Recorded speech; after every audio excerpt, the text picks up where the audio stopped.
ঠাকুর, মা, স্বামীজির শ্রীচরণে ভক্তিপূর্ণ প্রণাম জানিয়ে আজকের নিবেদন যুগপ্রবর্তক বিবেকানন্দ, স্বামী অপূর্বানন্দ। স্বামীজি বুঝেছিলেন স্ত্রীজাতির উন্নতি না হলে জাতির অভ্যুত্থান অসম্ভব। তাই তো সারদা দেবীকে শ্রীরামকৃষ্ণদেবের পূজা, ভৈরবী ব্রাহ্মণীকে গুরুরূপে গ্রহণ এবং বর্তমান যুগের কল্যাণের জন্য তার মাতৃভাব প্রচার। আলমোড়াতে আর মন টিকল না। বিশেষ বাড়ির লোকেরা সন্ধান পেয়েছে। তিনি বেরিয়ে পড়লেন গাড়োয়ালের পথে। সঙ্গে 3 জন গুরুভ্রাতা। কর্ণপ্রয়াগ অতিক্রম করে চলেছেন। এমন সময় এক চটিতে অখণ্ডানন্দ হঠাৎ অসুস্থ হয়ে পড়লেন। 3 দিন অপেক্ষা করতে হলো। তিনি একটু সুস্থ বোধ করতেই সকলে এগিয়ে চললেন পথের ডাকে। সেবার পার্বত্য অঞ্চলে সর্বত্র ভীষণ দুর্ভিক্ষ। পাহাড়িরা গাছের পাতা আর শিকড় খেতে আরম্ভ করেছে। সরকার যাত্রীদের জন্য যাত্রাপথ বন্ধ করে দিয়েছেন। স্বামীজি কেদার বদ্রী দর্শনের আশা ত্যাগ করে চললেন রুদ্রপ্রয়াগের দিকে। চারিদিকে অনির্বচনীয় সৌন্দর্য সম্ভার ও বিরাট স্তব্ধতা। মাঝে মাঝে গিরি নির্ঝরণীয় কলহাস্য মধুর সঙ্গীতের মতো ভেসে আসে। চিরতুষার মণ্ডিত গিরিশৃঙ্গ ও হিমালয়ের অনুপম রূপবৈভব স্বামীজির বাল্যের স্বপ্ন, জীবনের সুখবিলাস। তিনি বিরাটের ধ্যানে মগ্ন হয়ে যান। রুদ্রপ্রয়াগের পরেই হাড় কাঁপিয়ে স্বামীজির জ্বর এলো। অখণ্ডানন্দ জ্বরে পড়লেন। অগত্যা সকলে আশ্রয় নিলেন এক ধর্মশালাতে। দৈবক্রমে সরকারি সদর আমিন নিকটেই তাঁবু ফেলেছিলেন। শারদানন্দ স্বামীজির অসুস্থতার কথা জানাতেই তিনি কিছু কবিরাজি ঔষধ দিলেন। তাতেই দুজনের জ্বর বন্ধ হলো। সদর আমিন স্বামীজির সঙ্গে আলাপ করে বিশেষ প্রীত হন। তিনি ডান্ডি করে তাদের পাঠিয়ে দিলেন অলকানন্দার তীরে শ্রীনগরে। একটু সুস্থ হতেই সকলে ধ্যানে ভজনে ডুবে গেলেন। অবকাশ সময় চলত উপনিষদ পাঠ ও আলোচনা। কয়েকদিন পরে স্বামীজি গুরুভাইদের নিয়ে টিহরি অভিমুখে যাত্রা করলেন। পার্বত্য অঞ্চলে দুর্ভিক্ষ, ভিক্ষা পাওয়া দুষ্কর হয়ে উঠল। অনাহারে অর্ধমৃতপ্রায় অবস্থায় সকলে ধীরে ধীরে গাড়োয়ালের রাজধানী টিহিরিতে পৌঁছালেন। একটি সাধন ভজনের অনুকূল কুঠিরিতে আশ্রয় নিলেন সকলে। সামান্য ভিক্ষান্ন যা জুটত তাতেই তৃপ্ত থেকে স্বামীজি নিঃসঙ্গতার আনন্দে ডুবে থাকতেন দিনরাত। কখনো বা তিনি বেদান্ত ও আর্য ঋষিদের জীবন আলোচনা করতেন। আমাদের আর্য ঋষি হতে হবে, ঋষিত্ব পদবীতে আরূঢ় হতে হবে বলতেন তিনি। ঘটনাচক্রে রাজ সরকারের দেওয়ান রঘুনাথ ভট্টাচার্য মহাশয়ের সঙ্গে স্বামীজির আলাপ হয়। তিনি পণ্ডিত প্রবর হরপ্রসাদ শাস্ত্রীর দাদা। আলাপ ক্রমে পরিণত হলো নিবিড় অন্তরঙ্গতায়। স্বামীজির গভীর পাণ্ডিত্য, শাস্ত্র অনুভূতি, ত্যাগ, বৈরাগ্য দেওয়ানজিকে বিশেষ অভিভূত করেছিল। তিনি দেখলেন ইনি তো সাধারণ সাধুদের মতো নন। শতপ্রণোদিত হয়ে তিনি গঙ্গা ও ভিলাঙ্গানার সঙ্গমস্থল গণেশ প্রয়োগে তাদের সাধন ভজনের সব ব্যবস্থা করে দিতে চাইলেন। যাত্রার সব ঠিক। এমন সময় অখণ্ডানন্দ পুনরায় অসুস্থ হলেন।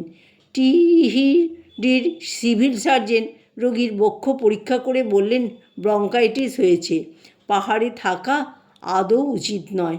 সমতল প্রদেশে চিকিৎসা করাতে হবে। গুরুভ্রাতার প্রাণ রক্ষার জন্য স্বামীজি হিমালয়ের নির্জনতা বিসর্জন দিয়ে মুসৌরি ও রাজপুর হয়ে এলেন দেরাদুনে। রাজপুরের পথে হঠাৎ তুরীয়ানন্দের সঙ্গে দেখা। তিনিও স্বামীজির সঙ্গ নিলেন। রঘুনাথ ভট্টাচার্য দেরাদুনের সিভিল সার্জনের নামে একখানি পরিচয়পত্র দিয়েছিলেন। অল্পক্ষণ আলাপেই সিভিল সার্জন স্বামীজির মুখে ধর্মদর্শন ও বাইবেলের ব্যাখ্যা শুনে বিশেষ আনন্দিত হলেন। সিভিল সার্জনের চিকিৎসাতে অখণ্ডানন্দ একটু সুস্থ হওয়ার পরে তাকে কৃপানন্দের সঙ্গে এলাহাবাদে এক বন্ধুর বাড়িতে পাঠাবার ব্যবস্থা করা হলো। স্বামীজি গুরুভাইদের নিয়ে এলেন ঋষিকেশে। পুরাকালে মুনি ঋষি সেবিত ঋষিকেশ হিমালয়ের পাদদেশ বেষ্টন করে নির্জন বনানী, পবিত্র গঙ্গার কলধ্বনি, ভিক্ষার উপর নির্ভর করে স্বামীজি গুরুভাইদের সঙ্গে কঠোর সাধনায় ডুবে গেলেন।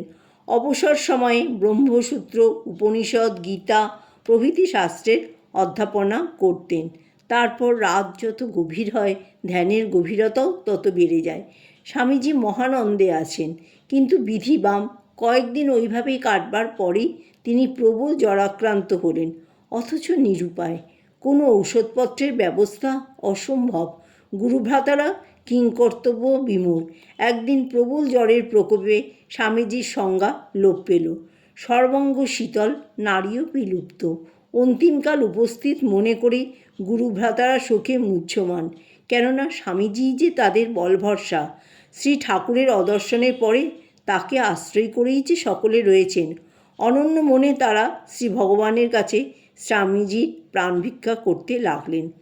এমন সময় যেন দেবপ্রেরিত হয়ে কুটিয়ার দ্বারে একজন অজ্ঞাত সাধু উপস্থিত। তিনি সব অবস্থা শুনে তার ঝুলি থেকে একটি ঔষধ বের করে মধুর সঙ্গে মেরে স্বামীজিকে খেতে দিলেন।